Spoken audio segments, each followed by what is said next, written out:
लीला दीवान करके एक भक्त है, ठीक है। जोधपुर में।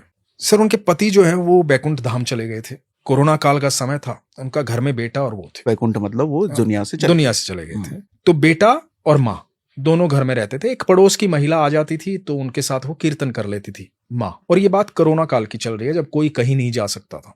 वो लड्डू गोपाल को बहुत प्यार करती, उन्हीं से बातें करती। अब क्योंकि पति थे नहीं तो सारी बातें उन्हीं से करती थी, और लड्डू गोपाल के साथ ही सोती थी अपने बेडरूम में। अब जब भगवान से प्रेम हो जाता है ना, तो मैं सच बता रहा हूं, जब आप नियम जब तक फॉलो करते हो जब तक प्रेम नहीं होता है, जब प्रेम हो जाता है ना तो सारे नियम टूट चुके होते हैं, क्योंकि वो प्रेम है, उसके बीच में कुछ नहीं है फिर। तो वो अपने बेडरूम में ही लड्डू गोपाल को लेकर के, अपने ठाकुर जी को लेकर के सोती थी। एक दिन हुआ यूं कि वो रात में टीवी की ट्रॉली के पास उनका बेड पे उनको बिठा करके और रख के भूल गई और जाके बेडरूम में सो गई। थकी हुई थी, सो गई।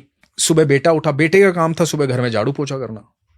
सुबह बेटा उठा, बेटे ने उठ के माँ को जाके बोला कि माँ थोड़ा सा ध्यान रखा करो, घर में कैसे कैसे पैर कर देते हो यार, कीचड़ के पैर कर रखे हैं मिट्टी के, मुझे सफाई करनी होती है, थोड़ा ध्यान रखा करो माँ। तो आपकी जो सहेली भी आए तो उसको बोल दिया और चप्पल बाहर निकाले, इस तरह से मतलब। तो माँ ने कहा कहाँ पैर हो गए बेटा, मैं तो सारे साफ पैर है, कहाँ हो गए, कहाँ बात कर रहा है, तो दिखा मुझे। तो देखने गई।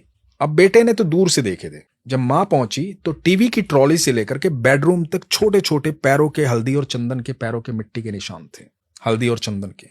बेडरूम तक, टीवी की ट्रॉली से बेडरूम तक, और वो टेबल के नीचे से गए हुए पैरों के निशान। ठीक है, उन्होंने मुझे फोटो भेजा।